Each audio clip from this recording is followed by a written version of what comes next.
In today's video, we're going to be taking a look again at that potential upcoming pattern change coming up here in around the 10th of February, around mid-month, where we expect storminess and cold to really return to the east. That could spell snowfall. We're going to be going over that alongside a lot of storminess, a lot of snow, and a lot of cold out west for right now. So let's walk through it here.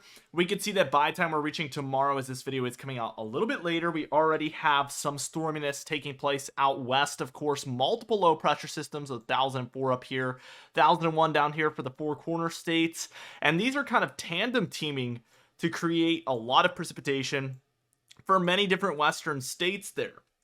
Now, we do see snowfall up and down some of the Cascades, Sierra Nevada mountains, and then the Rockies.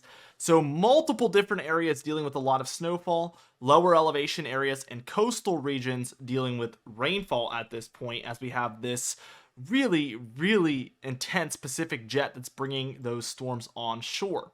As we take a look at Saturday, February 3rd, everything begins to come together and become a little bit more organized, as we do have a 995 down there for New Mexico.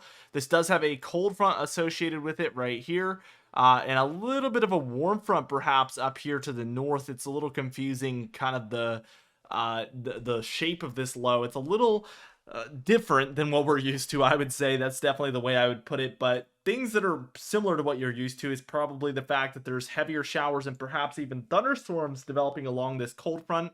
Very typical. The warm front, if you're kind of on this southern edge, which I know it's confusing, it's kind of negatively tilted, but there's some rainfall here within the warmth. And then we have snowfall up and down these Rockies on the more advancing edge of that warm front. Now, as everything kind of swirls and twirls here and kind of gets its act together, we actually see that this is going to transfer. This is going to be sometime between Saturday and Sunday, but a lot of the energy is going to transfer down to this coastal low down here for the Gulf of Mexico. This one's really going to be weakening, so on the decline here. And we do have that secondary low still to the north. So meanwhile, we have this snowfall up and down the Rocky Mountain range. These thunderstorms and showers continuing along that cold front range. And as we see that primary low take over, things get even more confusing, as really a cold front underneath it begins to develop here. We still have this kind of weird warm front going on here to the north of the system. And we have warmth pouring in freely basically to the eastern and central states. I would argue that it's likely colder for a lot of these southwest regions and south central states than it is here for a lot of the upper Midwest, which is really weird. It's kind of like reversing things here, as there's colder air to the south, warmer air to the north. Obviously a little extracurricular there and different than what we're used to. Hence why I've kind of brought up how confusing this kind of pattern is here for the upcoming. Now, as we take a look, we see that there's another low moving onshore to California.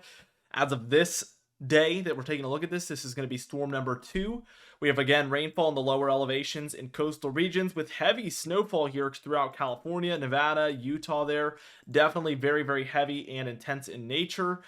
This low that's in the Gulf innocently slides offshore early next week. That's going to be for about Tuesday, February 6th. We have snowfall encompassing a lot of the Sierra Nevada and Rockies here with storm number 2.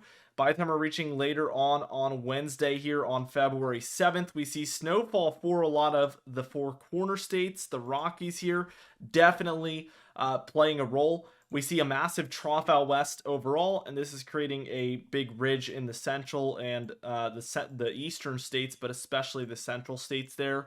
And this cold air pouring in the west is going to be indicative of what we call a positive or a negative PNA, better yet. So let me redraw that negative PNA there. With the ridge out to the east. So this is a classic look of that type of pattern. Meanwhile, we have a very strong low 997 there in eastern or central Colorado, again bringing snowfall up and down that Rocky Mountain range.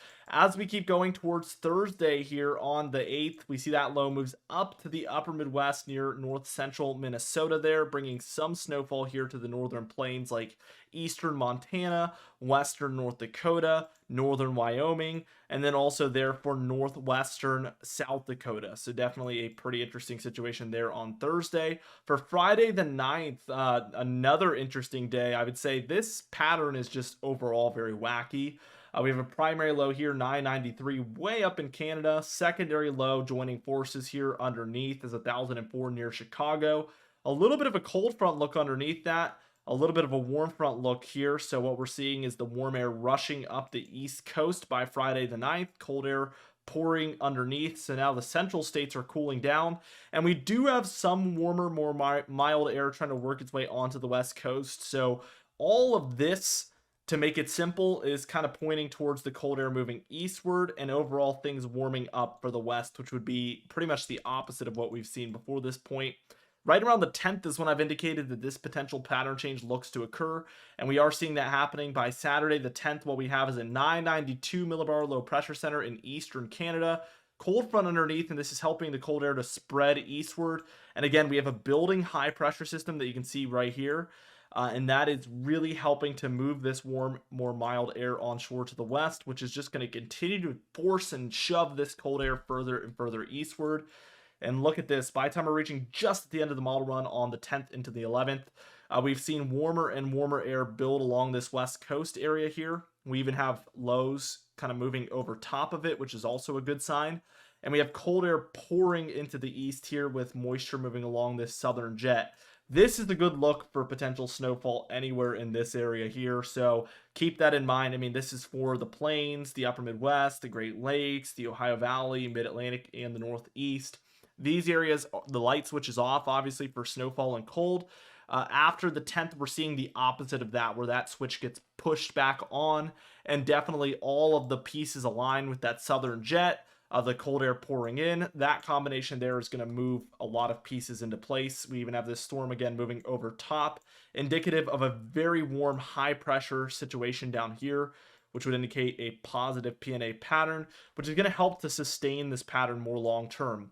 If we have a quick 1 or 2 day cool down, that doesn't leave me very confident that we're going to see snowfall, because we need a storm to happen specifically on that same day that the cold air is moving in.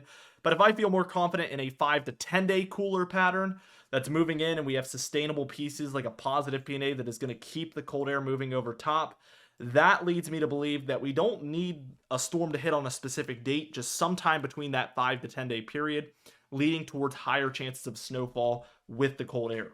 Obviously, that should make sense. Now, on the GFS model, everything's pretty much looking the same.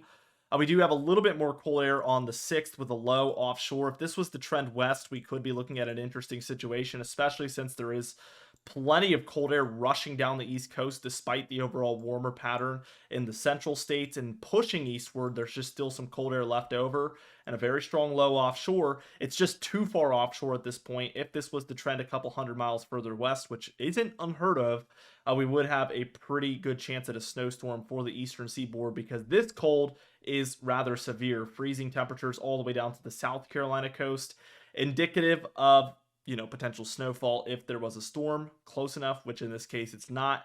Again, we would need some pretty massive trends over the next 5 days to see this occur. Still a chance, probably not better. It's probably under 50% chance, obviously, of that happening. So we'll keep it in mind, not really counting on it though. Better chance for the Northeast, I would say, like we're seeing here, where it kind of curves back inland and we get a little bit of some quick New England snowfall. Definitely a higher chance of that than a full-blown East Coast snowstorm, but just making you aware the chance is there. Slim, but there. We continue to see the west getting that activity, but again, right around the 10th, what we see is this warm air. Again, we see these red lines coming onshore for the northwest here. This is that higher pressure and warm air working its way in. This is what shoves the cooler air to the east here. So let's watch it happen on this model as well. And what we see is the warm air builds for the west, to now the whole western seaboard here is basically dealing with warmer, higher pressure in here.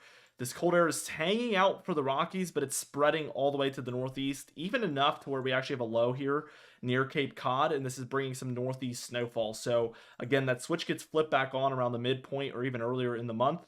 Look at how cold that air is. I mean, even after this point for the 15th, we have even stronger high pressure building in this area.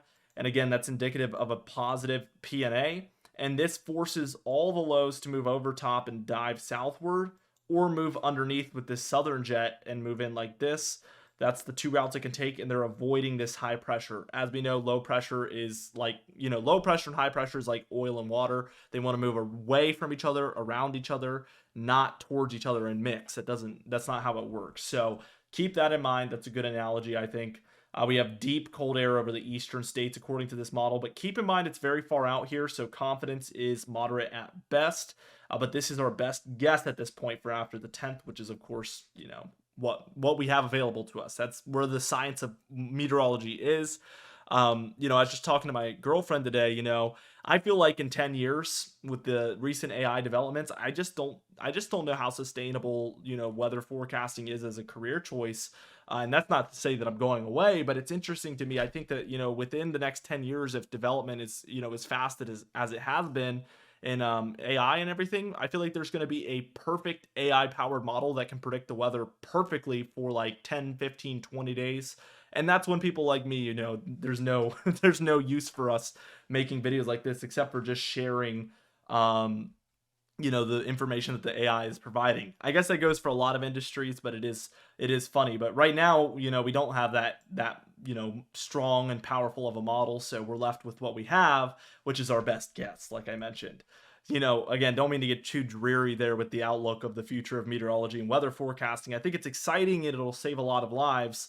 But what excites me about weather is the unpredictability, and I think that it's going to get a lot more predictable here in the future, which there's a lot to be excited about with that if it does develop in the way I'm predicting. But of course, my job is predicting the weather, not technology, so maybe I'm wrong. As you can see, we do have warmer air building, and it's actually spreading further and further towards the central states, which definitely it could spell a end at some point after this point. Let's call it 2 or 3 days if this starts to really start to move eastward. Now we have this cold air set up, but now it's kind of centered over the eastern states, which actually might start pushing these lows a little too far offshore. You're really looking for a cold air mass that looks about like this so that we get the storms tracking up the coast. If it's centered over the east, what we have is these storms tracking straight offshore with that jet stream, and this leaves these areas kind of high and dry. So just want to make that kind of out there as well. As we move into the total precipitation on the European model, by the way, which only gets us to the 11th, not the 15th and 16th like the GFS model, we do have a ton out west, of course, and a ton for the south, kind of southeast, south central states. But really for this northeast, upper Midwest, Great Lakes, Ohio Valley area, we don't have very much. I would say average at best precipitation, but probably even less than average. Because it's about after this point, the 12th, 13th, 14th, where we start seeing the activity return to these areas. So keep that in mind that we are on the brink of it in this model run, but we don't get to see it here on screen. Same thing with the total snowfall. You have no precipitation, you get no snowfall. It's basic. That's about as easy as it gets as far as forecasting and predicting, especially when you have no cold air either. You're not going to get snow in the east this way. So through the 11th, we don't expect much in the way of snow. Again, around that 5th, 6th, 7th time frame, there is slight potential for a snowstorm in here, but we're not counting on it at this point. I will update you guys daily, but I am not hedging on that, moving so far west that it becomes a factor. There is a chance, just not a very high one, but I will keep an eye on it, of course, and any developments that change I will bring up to you guys for sure and keep you guys informed. Out west, we do expect a ton of snowfall, very, very intense, highly above average, multiple feet of snowfall, especially in the Sierra Nevada. The Cascades are seeing about an average amount as most of these storms are moving in through the south, through this area, so that leaves these areas a little bit drier. But overall, the Sierra Nevadas get the most here. Rockies get the second most, and then I'd say the Cascades are near normal as far as snowfall. The GFS model, we get past that 11th point, we get to the 17th. Again, we get a massive amount out west, no surprise there, but we start to see some lighter snowfall events that are classic for the upper Midwest, also the Great Lakes there. And then we start to get some mid-Atlantic and northeast snowfall in the mix as well. So I think that we're right on the fence of seeing more activity in the east. I've been also talking with a lot of my weather friends and things like that and getting their opinion. And most everybody is kind of pointing towards a switch by the 10th, if not around the midpoint of the month, which would be about the 14th. So we're definitely watching for a big flip around that time from this warmer, more mild pattern in the east to a much wetter and colder pattern in the area. Be sure to subscribe. We do upload every single day. You can even hit the bell icon for daily notifications when we upload so you never miss one. Be sure to like the video if you did enjoy it. Leave a comment down below, and I'll see you guys in the next video.